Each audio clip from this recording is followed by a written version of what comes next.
Hej Lis, i den her præsentation omkring oplysningstid, der skal vi se på, at hvorfor oplysningstiden den opstod, og hvordan den adskiller sig fra tidligere perioder, som for eksempel renæssancen, som vi jo har haft om. Hvilke filosofer, der prægede oplysningstiden, og så vil jeg sådan lægge ret meget fokus på John Locke's tanker om styreformen, og så sammenligne ham med nogle af de andre centrale oplysningsfilosofer, som du også nævnte. Og til sidst så vil jeg se, hvordan sådan, idéerne fra oplysningstiden herfra banede vejen mod revolutionen. Oplysningstiden den opstod i 1700-tallet, hvor verden for alvor begyndte at hænge sammen på nye måder. Handelen den blev større og større på tværs af kontinenter igennem den såkaldte trekantshandel, hvor at Europa, Afrika og Amerika de var sådan forbundet i et netværk med, hvor de solgte varer til hinanden, de solgte mennesker til hinanden, og så solgte de også idéer til hinanden. Det bragte sådan en venskab til borgerskabet, som blev meget stærkere og meget mere indflydelsesrig i samfundet. Samtidig så førte opdagelser sådan inden for naturvidenskab og nye sådan tanker fra filosofer, og man begyndte sådan at stille spørgsmålstegn ved nogle gamle traditioner. Man troede i højere grad på, at verden sådan kunne forklares og forbedres gennem fornuft og viden. Og det var også en tid, hvor mennesket for alvor begyndte at tro på sådan at fremskridt, og at man selv kunne forme sin egen fremtid. Oplysningstiden og renæssancen, de minder om hinanden på nogle punkter, men der er også andre punkter, hvor de faktisk slet ikke minder om hinanden.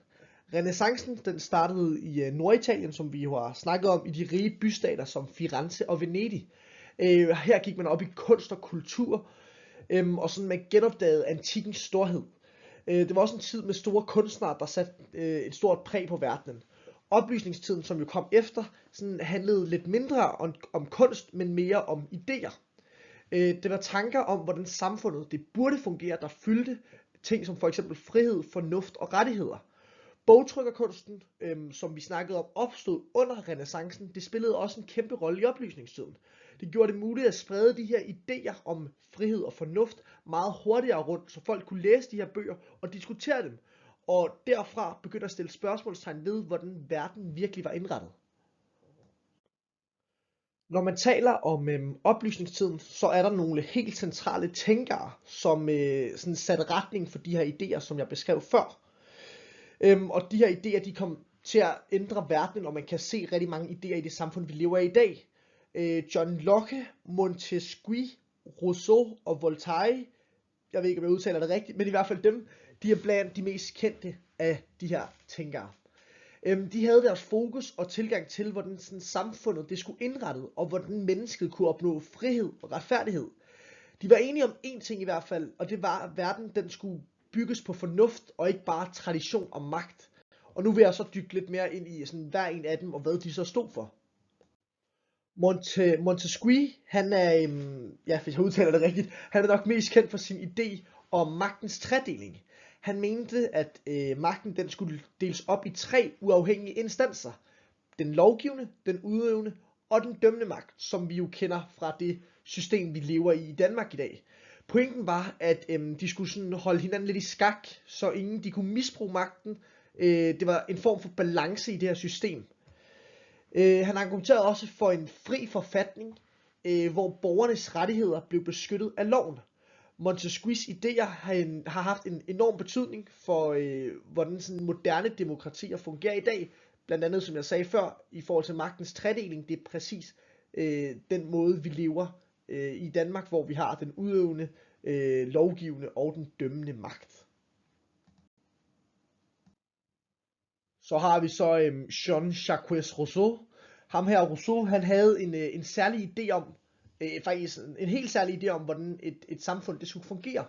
Han talte om den her almene vilje, som betyder, at folket i fællesskab beslutter, hvad der er bedst for samfundet som helhed. Og det kan jo godt lyde sådan lidt mærkeligt for os, men for Rousseau, der handlede frihed ikke om at gøre, hvad man vil, men om, at man skal følge sådan de fælles love, som man selv har været med til at skabe.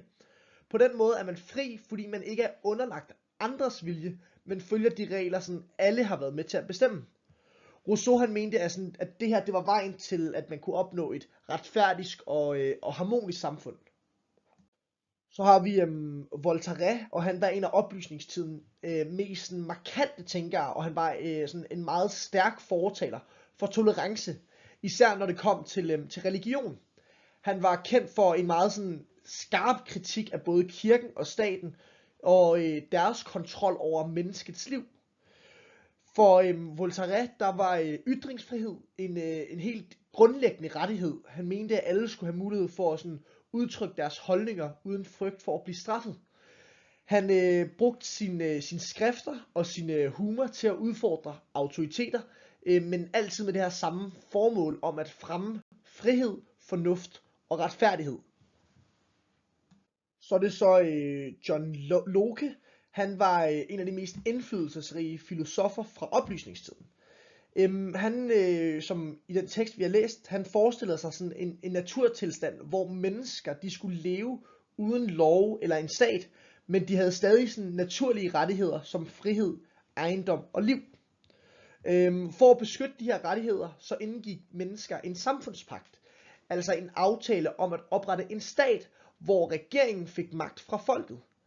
Men den her magt, den var ikke ubegrænset. Ifølge Locke, så skulle regeringen altid handle i folkets interesser, og hvis at regeringen misbrugte magten, så havde folket ret til at tage magten tilbage. Han har også snakket om princippet omkring folkesuverænitet, som betyder, at den øverste magt altid ligger hos folket. Og det er jo en idé, som har haft kæmpe stor betydning for os det demokrati, vi lever i dag. John Locke, han har nogle nøglecitater om lovgivende magt i den tekst, som du har givet til os, og som vi gennemgik i sidste modul. Det første citat, det er: den første grundlæggende positive lov er stiftelsen af den lovgivende magt. Og her der mener han jo, at sådan, den lovgivende magt, det er grundlaget for hele det ordnede samfund, eller det samfund, vi sådan lever i dag. At den lovgivende magt, det er jo sådan en af de klart vigtigste love, der findes. Det næste citat, det er: foruden, så er det sådan den lovgivende magt, man snakker om, foruden kunne loven ikke have samfundets samtykke. Her mener han, at lovene, det skal vedtages af en magt, som folket har været med til at acceptere. Det tredje citat, jeg har fundet frem, det er: dens magt er i sine yderste grænser indskrænket til samfundets almene vel. Her står der, at sådan, regeringen, de må ikke handle imod borgernes fælles bedste, og at, ligesom jeg sagde før, at regeringen har ikke ubegrænset magt. Det er borgerne, der har den overordnede magt, så regeringen må ikke handle imod det fælles bedste for borgerne. Det er jo så det fjerde citat, det her: uindskrænket vilkårlig magt er uforenligt med et samfunds formål. Og det er sådan igen her, at magten skal begrænses af love, der beskytter ejendom og frihed. Man kan meget tydeligt se i de her citater, at John Locke han lægger meget vægt på samtykke, begrænset magt og sådan formålet om at sikre borgernes rettigheder. Og det er sådan en væsentlig afvigelse fra enevældens idéer, som man jo havde tidligere. Oplysningstidens idéer fik enorme konsekvenser for den verden, vi kender i dag. De er inspireret til store politiske omvæltninger, som for eksempel den amerikanske revolution i 1776 og den franske revolution i 1789.